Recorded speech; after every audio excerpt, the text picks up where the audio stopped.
Ok, alors je fais la vidéo parce que j'avais envie de raconter ce qui m'est arrivé ces 2 derniers mois. J'ai fait un post il n'y a pas longtemps disant qu'on m'avait transmis les outils de barreur de feu. Pour moi, dire barreur de feu, ça fait toujours bizarre parce que j'ai l'impression de dire que j'ai fait je sais pas, une formation fakir. Enfin, ça me semble irréaliste. Euh, et ça m'est tombé dessus il y a environ 2 mois. Il y a eu toute une série d'événements, d'expériences extrêmement, mais vraiment extrêmement bizarres, voire totalement flippantes, qui me sont arrivées. J'avais envie de raconter ça. Euh, je ne m'attendais pas du tout à faire, à ce qu'on me transmette les outils de barreur de feu, de coupeur de feu, de faiseur de secrets. Je pense qu'il y en a aussi beaucoup qui ne savent pas ce que c'est que coupeur de feu. En fait, les coupeurs de feu vont apaiser, soulager tout ce qui est inflammatoire, brûlure, radiodermie, par exemple, pour les gens qui font une radiothérapie pour traiter un cancer. Les radiations vont faire comme des sortes de brûlures, enfin, ça va chauffer. Et les coupeurs de feu vont permettre de soulager ces douleurs-là pour que la personne puisse vivre son traitement de manière la plus agréable, si je puis dire, possible. Donc voilà ce que font les coupeurs de feu. Je ferai un post avec toutes les applications de barreurs de feu. Donc voilà, je ne m'attendais pas du tout à faire quelque chose comme ça parce que je suis vraiment lancée dans l'hypnose. Enfin, c'est vraiment, pour moi, c'est un truc qui me parle énormément. Et à aucun moment j'aurais imaginé que j'aurais affaire à quelque chose avec le magnétisme ou couper le feu. Il y a 1 mois et demi, en fait, ça a commencé comme ça, on va dire ça. Ma mère était pas très bien, me disait que sa propre mère lui manquait beaucoup. Donc ma grand-mère qui est décédée il y a plus de 10 ans. Et qu'elle avait envie de lui parler, enfin qu'elle lui manquait. Et je me suis dit, ok, en fait, il y a des gens qui font ça, qui contactent les défunts, et du coup, on peut parler à travers le médium, on peut s'adresser aux défunts. J'ai proposé à ma mère d'aller voir un médium, elle a accepté. Et donc, j'ai passé toute une matinée à chercher sur Internet quelqu'un qui me paraissait pas trop ésotérique comme médium. Ça paraît bête de dire ça, parce que médium, c'est déjà très ésotérique, je pense. Mais je sais pas, pour moi, c'est très très bizarre d'avoir affaire à ça. En fait, je me considérerais pas comme quelqu'un d'ésotérique ou de spirituel ou dans tout ce qui est occulte, et ça me tombe dessus. Voilà, c'est très très étrange. Donc du coup, j'ai trouvé quelqu'un, une médium qui me semblait sérieuse, pas trop ésotérique. Et on y est allé, j'ai accompagné ma mère et déjà ça a été très surprenant parce que moi j'étais jamais allée chez une médium et elle nous a décrit la mort de ma grand-mère de manière très précise sans qu'on ait donné aucun nom, aucun détail, qu'on ait rien dit en fait. Elle nous a, moi j'étais vraiment scotchée, il y avait des choses que je ne savais même pas de ma grand-mère qu'elle nous a dites et il y avait seulement ma mère qui connaissait ces détails-là. Donc c'était extrêmement précis, extrêmement bluffant. Clairement, je ne vois plus la vie après la mort de la même manière. Enfin, ma perception des choses par rapport à cela a changé, je dirais. Donc c'était très très perturbant. Et puis au bout d'un moment, la médium s'adresse à moi en me disant votre grand-mère me dit qu'elle vous accompagne, qu'elle vous aide pendant vos séances. Et donc moi je suis là, ok. Et elle me demande mais qu'est-ce que vous faites exactement? Je lui dis en fait je fais de l'hypnose. Elle me dit ok parce qu'en fait elle me dit qu'elle est là pendant vos séances et que vous n'allez pas seulement en fait faire de l'hypnose, les gens vont aussi venir vous voir pour autre chose et c'est quelque chose que votre grand-mère elle avait aussi et à ce moment-là la médium nous fait ce geste-là. Elle nous dit, votre grand-mère, elle me fait ce geste-là avec les mains. C'est quelque chose que vous avez dans les mains, qu'elle avait aussi. Et les gens vont venir pour ça également. Et, et je me dis, mais qu'est-ce que c'est que cette histoire? De quoi me parle-t-on? Et donc, avec ma mère, on se regarde, genre, mais qu'est-ce que c'est que... On comprend pas. Et elle nous dit, est-ce que vous n'auriez pas des barreurs de feu dans votre famille ou des gens qui faisaient des rituels avec les mains? Donc avec ma mère, on n'a aucune idée parce que ma grand-mère était polonaise et tout le côté polonais, en fait, la plupart des gens sont décédés et les seuls qu'on connaît, on n'a pas connaissance qu'ils aient ça dans les mains, quoi, ou qu'ils fassent ça. Donc on n'a aucune idée. Et comme depuis plusieurs semaines, voire plusieurs mois, j'ai eu des gens qui m'ont parlé de magnétisme, des gens, j'aurais jamais cru qu'ils savaient ce que c'était ou qu'ils connaissaient ce mot, me parlaient de magnétisme dans des contextes qui n'avaient rien à voir avec ça.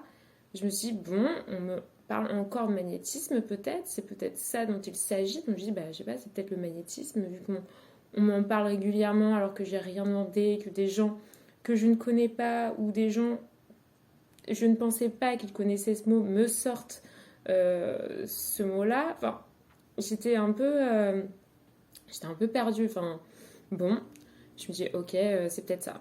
Et ensuite, on passe à autre chose et elle me dit, oui, votre grand-mère me dit que vous avez une image dans votre chambre, une image d'elle dans votre chambre. Et je me dis, non, j'ai pas d'image d'elle, j'ai pas de photo, enfin... Et là, je me dis, ah, mais si, j'ai une image d'elle, enfin, j'ai une image... en fait, c'est une carte postale qu'elle m'a envoyée. Et elle est près de mon lit. Et donc, la médium dit, ok, on passe à un autre sujet. Et le lendemain, quand je suis dans mon lit le matin, je me dis, tiens, je vais regarder la carte postale. Donc, je regarde la carte postale et le message qu'il y avait dessus, c'est un poème qui parle de changer en se changeant, changer pour ouvrir la porte aux autres, déverrouiller, se faire sauter les verrous de la parole, enfin des choses comme ça qui ont attrait en fait à ce que je suis en train de faire. Clairement, ça a attrait à l'hypnose, sachant que j'ai décidé de faire l'hypnose il y a 1 an et demi pendant que j'étais en train de me balader et que j'ai eu une phrase qui est sortie comme ça dans ma tête de il faut ouvrir la porte aux autres avec une image d'une comme si c'était une cellule qui avait été la mienne, qui était grande ouverte avec la porte ouverte et je n'étais plus dedans. Donc j'avais cette image et cette phrase de maintenant il faut que tu ouvres la porte aux autres. Et sur cette carte postale, il y avait exactement ce terme-là, il faut ouvrir la porte aux autres. Donc moi quand j'ai lu ça, bah j'étais j'étais très touchée, j'étais chamboulée parce qu'il n'y avait pas que ça dans le poème, il y avait aussi d'autres mots comme l'empreinte, tout ce qui est à rapport avec le toucher. Et moi, il faut savoir que quand j'ai fait mon logo pour l'hypnose, j'ai choisi une empreinte de doigt. Et tout le monde me demandait, mais pourquoi t'as pris ça? Enfin, quel est le rapport? Et pour moi, c'était évident l'empreinte de la main, en fait. Et ça, donc voilà, il y a encore ce truc de la main avec le toucher et aussi ce qui est le texte qui est dans la carte postale qui parle vraiment d'hypnose et qui parle vraiment de quelque chose, d'un contact, d'une empreinte. Voilà, c'était extrêmement bizarre. Je me dis, peut-être que encore c'est des conneries. Enfin, je savais pas trop comment prendre ça. Enfin, j'ai pas eu assez de temps pour y penser sérieusement. Que déjà, en fait, quelques jours après, je me rends à une soirée et quelqu'un qui n'a rien à voir avec ce milieu-là me parle de magnétisme alors qu'on ne parlait même pas d'hypnose. Enfin, c'était délirant. Je me dis, mais c'est pas possible, on n'arrête pas de me parler de ça. Donc le lendemain, je parle de ça à une amie en me disant, mais là, je comprends pas. Dernièrement aussi, j'avais serré la main à quelqu'un d'allemand et, parce que ouais, j'habite en Allemagne, donc je salue la personne en allemand et la personne avait sursauté. Et je me dis, bah, c'est peut-être parce que la personne est surprise que je la salue en allemand, que ça lui a fait bizarre. Et je lui avais demandé après, et la personne m'avait dit, non, en fait, je suis magnétiseur. Et parfois, quand les gens me touchent, me serrent la main, bah, je ressens des trucs très forts. Donc je m'étais dit, bon, bah, elle a ressenti quelque chose de spécial et c'est tout. Mais je m'étais pas dit, moi-même, j'ai du magnétisme. C'est pour ça que ça a fait comme un choc électrique. Bon, du coup, je raconte à mon ami toutes les péripéties, tous ces gens qui me parlent de magnétisme, la personne à qui j'ai serré la main qui a sursauté qui est magnétiseur, et puis encore cet ami de la veille qui parle de magnétisme alors que je pensais même pas du tout qu'il pensait, enfin, qu'il savait ce que c'était. Donc très très étrange. Et je lui dis, là, franchement, je crois que c'est un message qu'on veut me faire passer. Il faut vraiment que je parle à quelqu'un qui sait ce que c'est que le magnétisme, qui est magnétiseur ou quelque chose comme ça, qu'on me donne les infos, qu'on m'explique ce que je suis censée faire avec ça, parce que, en fait, moi, j'ai aucune idée. J'ai demandé à ma grand-mère, s'il te plaît, donne-moi le mode d'emploi, je comprends rien à ce que je dois faire. Et je sais toujours pas ce que je dois faire, donc il faudra peut-être que j'aille voir quelqu'un. Je lui dis ça, je lui dis, ok, je crois qu'il faut vraiment que j'écoute ce message. Et dans la nuit, donc qui précède cette conversation, euh, en fait, je rêve que je sens quelque chose dans mon oreille qui veut sortir.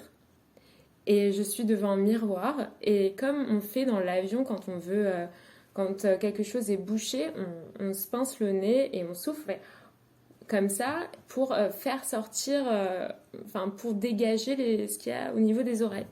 Donc je suis devant mon miroir dans mon rêve et je fais la même chose et je sens qu'il y a quelque chose qui est en train de sortir et en fait ce qui sort quand je pousse comme si j'étais en train d'enfanter en fait que j'étais en train ouais voilà d'accoucher de l'oreille et donc je pousse et en fait c'est de la cire, c'est du cérumen qui sort comme si c'était un énorme bouchon de cire et je regarde et je me dis waouh mais c'était énorme ce que j'ai dans l'oreille enfin. Et je regardais la matière, je me disais, mais c'est vraiment de la cire. Enfin, je me disais, mais c'est dégueulasse. Enfin. Et donc, quand je me suis réveillée, je me suis dit, ok, c'est comme si, ça y est, je pouvais entendre qu'il y avait comme un canal qui était débouché. En tout cas, quelque chose a trouvé le chemin, s'est débouché. Quelques jours plus tard, ce qui se passe, c'est que juste avant de dormir, donc je suis dans mon lit, la lumière est allumée, je suis tranquille et tout d'un coup, j'ai une phrase qui vient à moi, enfin dans mon esprit, je sais pas trop comment décrire ça, mais une pensée me vient de demain, je vais voir des gens faire des malaises. Donc voilà, demain, je vais voir des gens faire des malaises. Ok, bon, je comprends pas trop, mais j'éteins la lumière. Le lendemain, je travaillais sur une mission, je faisais une mission. Et la première personne qui fait un malaise, voilà, elle fait un malaise parce que elle a ses règles, elle se sent très très mal et on est même obligé d'appeler les pompiers. C'est quelqu'un de notre équipe. Ok, premier malaise, mais à ce moment-là, je me dis pas, c'est la pensée que j'ai eue hier, je fais pas du tout le lien. La journée continue, il faisait assez chaud. Et je sors dehors et je vois quelqu'un faire un malaise devant moi. Donc je me dis, ah bah oui, il fait vraiment chaud, c'est normal, enfin, il y a des gens qui supportent pas. Donc c'était déjà le deuxième malaise. Mais encore une fois, je me dis pas, oh, c'est bizarre, ça ressemble à ce que je me suis dit hier soir. Non, pas du tout. Et puis, rebelote, un troisième malaise. Là, c'était spectaculaire ce que j'ai vu. J'avais jamais vu quelqu'un faire un malaise comme ça. Enfin, la personne était par terre. Il y avait quand je suis arrivée et que j'ai vu ça, il y avait déjà deux personnes qui avaient mis les jambes de la femme en l'air pour faire circuler voilà, le sang, faire circuler quoi. Et c'était vraiment spectaculaire. J'ai dû m'occuper de cette personne qui était pas bien. J'ai appelé moi-même les secours. Donc c'était la troisième personne que je voyais faire un malaise de la journée. Je me suis dit, là, ça commence à faire beaucoup. Et c'est cette vue spectaculaire qui m'a fait réaliser que, oh waouh, en fait, j'ai eu cette pensée hier soir avant de m'endormir. C'est vraiment bizarre. Donc ça m'a fait flipper sur le moment. Je me suis dit, c'est vraiment étrange ce qui arrive. En fait, j'avais limite peur d'avoir d'autres pensées pas cool et que ça se réalise parce que je savais pas trop ce que c'était en fait. Est-ce que je peux me fier à ça ou pas? Aucune idée. Donc je rentre chez moi et je me dis non mais c'est peut-être juste des hasards, enfin c'était une journée de coïncidence. Et le lendemain, j'avais rendez-vous avec une amie, donc la première personne que je vois de la journée. On devait aller se promener pour ramasser des détritus, enfin bref. Et donc je la vois et la première chose qu'elle me dit c'est j'ai fait un malaise. Et je me dis mais c'est pas possible, c'est pas possible. J'étais j'ai même pas dit à mon amie ce qui m'était arrivé la veille parce que j'étais tellement choquée, j'étais vraiment tellement estomaquée, surprise qu'on me ressorte encore le truc du malaise. Je me suis dit, mais c'est pas possible, ça me poursuit. Et c'est qu'après, je lui ai dit, mais en fait, hier, j'ai eu 3 personnes faire des malaises et la veille, j'avais eu cette pensée de demain, je vais voir des gens faire des malaises. Là, ça faisait quand même beaucoup. Euh, c'est flippant, vraiment, c'est très très flippant. Ensuite, 2 jours après, le matin, je me réveille avec un mot qui me vient, c'est Bernstein. Bernstein, Bernstein. Et Bernstein en allemand, c'est l'ambre. Je connaissais ce mot, mais je ne sais pas pourquoi ça m'est venu en allemand. Donc Bernstein, et je me dis, ok, bon, je vais mettre mon collier d'ambre. Franchement, au point où j'en suis, je ne sais plus quoi faire. Je me dis, ok, je prends mon collier avec une grosse ambre, je vais le mettre. Et comme on m'avait dit, parmi les choses bizarres qu'on m'avait dit ces derniers temps, c'était que je pouvais me tirer les cartes, que je pouvais utiliser un oracle. Donc j'avais acheté un oracle et de temps en temps, ça faisait, je sais pas moi, un mois, que parfois je faisais de la méditation, je me mettais dans un état tranquille, et ensuite je posais une question à l'oracle et je me tirais une carte. Et je me dis, bon, tiens, je vais tirer les cartes, je vais méditer un peu et je vais poser une question à l'oracle. Quelque chose comme ça. Dans quelle énergie je dois être cette semaine? Ah oui, il y a un truc que j'ai pas dit, c'est que quand j'ai mis le collier, la Bernstein, je me suis dit, tiens, je vais quand même aller regarder ce que c'est, quelles sont les vertus de cette pierre de l'ambre. Donc j'ai regardé et les vertus de l'ambre, c'est la régénération des tissus cellulaires. Parce que dans l'ambre, il y a ce qu'on appelle, je crois, la succine, ou la sucine, je sais pas comment on le dit, mais en tout cas, il y a quelque chose à l'intérieur qui fait que c'est très utilisé pour la réparation de la peau. Ok, donc régénération des cellules de la peau. Donc je tire, donc je mélange mes cartes, etc. Et il y a une carte qui sort du jeu, et ce qu'on dit, c'est que quand il y a une carte qui sort du jeu, bah, c'est celle-ci qu'il faut prendre.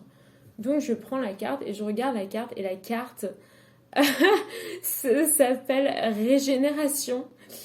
Et je me dis, ok, là c'est chaud quand même.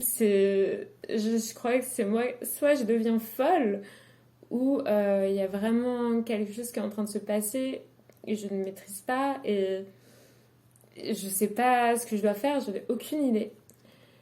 Du coup, je me dis, ok, on se calme, tranquille, Éléonore. Je me dis, bon, bah, c'est peut-être un message, en effet, cette semaine, je devrais regarder un petit peu ce que c'est que la régénération, peut-être faire des recherches là-dessus pour comprendre comment on peut remonter soi-même à sa propre source, comment on peut se ressourcer. Si moi, je comprends ça, comment moi, je peux remonter à ma propre source, alors plus tard, ça va être facile, ce sera plus facile d'accompagner les gens pour qu'ils puissent remonter à leur propre source par eux-mêmes. Donc, pendant la journée, je regarde quelles sont les significations, l'étymologie du mot régénération, ressources, source. Je fais des recherches là-dessus et il y a un mot qui m'attire beaucoup plus que les autres, c'est le mot ranimer, donc insuffler de la vie, c'est quelque chose qui me parle particulièrement. Et voilà, je fais ces recherches-là. Le lendemain, j'appelle une amie et je lui raconte de nouveau toutes les péripéties. Une autre amie qui ne connaissait pas tout ce qui m'était arrivé. Et je raccroche et je me dis, mais vraiment, peut-être que je deviens folle, peut-être c'est moi qui me fais des idées, qui surinterprète. Donc je me dis, je vais quand même regarder à nouveau ce que veut dire le mot régénération. Et je vais aussi regarder ce que veut dire, quelles sont les vertus de l'ambre. Peut-être que j'ai choisi les informations et je les ai mises de manière à me faire croire quelque chose. Donc je regarde la définition, l'étymologie, etc. de régénération.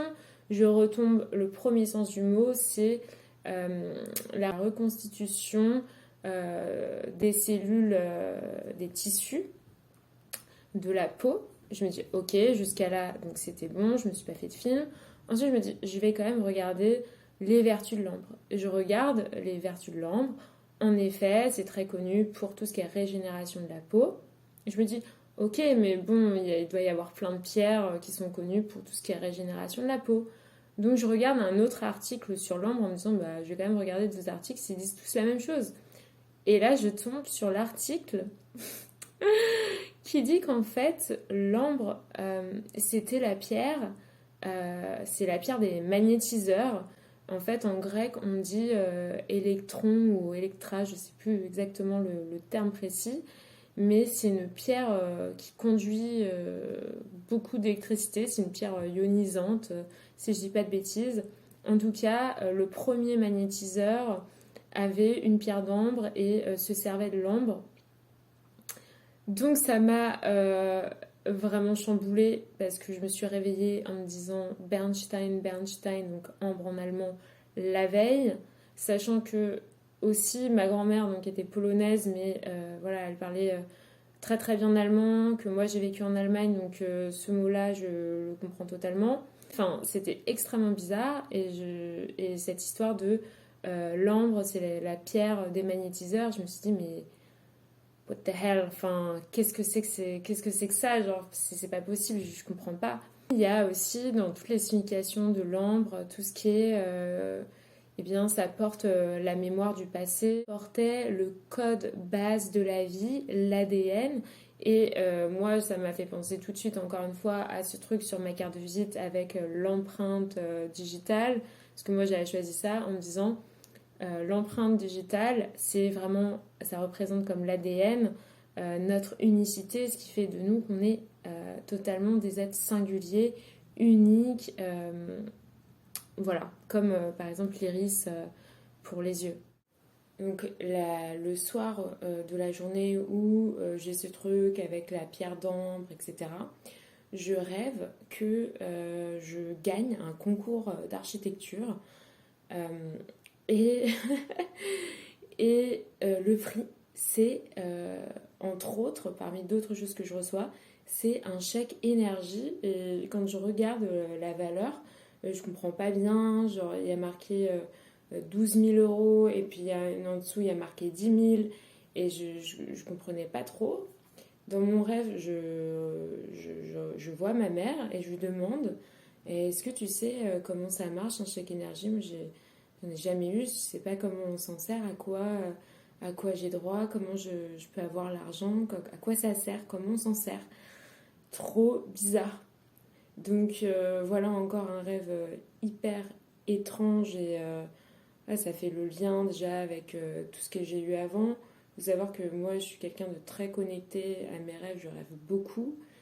J'ai aussi j'ai fait des rêves prémonitoires quand j'étais plus jeune, des rêves d'accidents, des choses comme ça qui se sont produites avec des détails très précis que j'avais rêvé.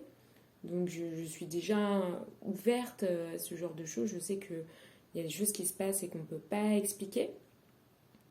Et je me suis toujours intéressée voilà, depuis ce temps-là bah, aux rêves, à l'interprétation des rêves. Depuis que je sais pas, j'ai 12-13 ans, c'est juste ce qui m'intéresse. Mais là, ça devient en fait, mes rêves deviennent de plus en plus. Ils collent de plus en plus à ce que je peux percevoir dans la réalité. Enfin, je sais pas trop dans quel sens ça s'influence. Est-ce que ça teinte ma réalité ou est-ce que ma réalité teinte mes rêves ou ça va dans les deux sens. Mais en tout cas, pour moi, les rêves, c'est hyper important. C'est comme si dans une journée, moi, j'avais deux vies. J'ai la vie avec les yeux ouverts et j'ai une deuxième vie quand j'ai les yeux fermés, quand je rêve en fait. Et puis, il s'est passé donc du coup toute une semaine où j'étais montée sur des ressorts, j'arrivais plus à dormir, je me sentais vraiment, je me sentais mal en fait. J'étais vraiment, j'étais une pile électrique, sans jeu de mots avec le magnétisme, mais j'étais chargée J'étais vraiment, j'étais sous tension, quoi. Il fallait vraiment que je fasse quelque chose. J'étais tellement mal. J'essayais de me mettre de la musique, je me mettais de la harpe pour me calmer. Enfin, ça n'y faisait rien. Donc du coup, j'ai fini par me dire, ok, il faut que je contacte réellement quelqu'un qui peut m'aider là-dessus. J'ai trouvé quelqu'un qui est barreur de feu, qui me semblait pas trop ésotérique, encore une fois. Ça me fait marrer parce que du coup, on est totalement dans des choses qui ne sont pas de l'ordre du visible, donc je dirais de l'occulte. Et donc cette personne c'était drôle parce qu'elle m'a dit qu'elle avait aussi découvert qu'elle avait cette chose-là dans les mains très fort. Donc voilà, il faut savoir qu'on a tous du magnétisme en nous, qu'on peut le développer. Après, il y a des gens qui en ont beaucoup plus que d'autres. Et apparemment, donc c'est mon cas. Et ma grand-mère avait ça. Et je sais pas comment ça marche. J'en ai hérité. Enfin, en tout cas, il y a un truc qui a sauté une génération. Vraiment, je sais pas comment ça marche. Mais en tout cas, j'ai ça. Et on m'a donné les outils pour pouvoir m'en servir. Donc, je remercie Laurence Monnier qui m'a qui m'a transmis tout ça. Et puis voilà, maintenant c'est à moi de jouer, à moi de le développer pour que je puisse m'en servir au max de sa capacité, que je puisse aider le maximum de personnes qui en auront besoin. Donc voilà dans quoi je me lance en ce moment. En plus de l'hypnose, je me lance dans tout ce qui est barreuse de feu.